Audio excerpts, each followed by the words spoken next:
একজন আপুর জন্য এই জল গোলাপটা তুলেছি। জল গোলাপগুলো যেহেতু আমার অন টাইম কাপে ছিল, তো পাতা এর থেকে বেশি বড় করা পসিবল হয়নি। বাট জল গোলাপের আমি একটা জিনিস একটু দেখাবো, সেইটা হচ্ছে এই যে দেখেন, এই বাল্বগুলো কিন্তু এখন সব চারা হয়ে যাবে। চাইলে এই বাল্বগুলো ভেঙেও লাগিয়ে দিতে পারেন, আর যদি গাছ সহ লাগান তাহলে এই বাল্বগুলো একটু উপরের দিকে রাখেন, তাহলে এই বাল্বগুলো থেকে নতুন চারা হয়ে যাবে। প্রচুর বাল্ব দেখছেন, প্রচুর পরিমাণ বাল্ব আছে কিন্তু, এবং বড় বড় বাল্ব সবগুলো। কিন্তু এই যে ছোট কাপে ছিল, অন টাইম কাপে ছিল, যার কারণে একটু পাতাগুলোও ছোট আছে।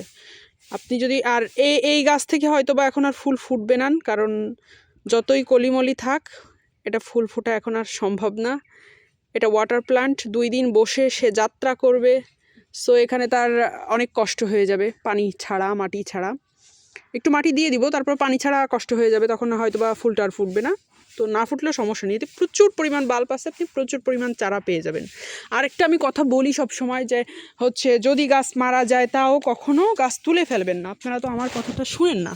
এই দেখেন আমার এখানে কত টব মনে হচ্ছে যে মারা গেছে, আমি কিন্তু একটাও তুলে ফেলিনি, কিছুই করিনি, সবগুলোতে পানি দিয়েই যাচ্ছি, কারণ আমি জানি এগুলো থেকে চারা বেরোবে। এই যে এই একটা বেরোইছে, এই একটা বেরোইছে, এবং বাকি যেগুলোতে দেখা যাচ্ছে যে কোনো কিছুই নেই, টোটালি ফাঁকা, এগুলো ফাঁকাতে কোনো সমস্যা নেই। এই যে এই একটা বেরোচ্ছে, এগুলো দিয়ে সবগুলো দিয়েই চারা বেরোবে।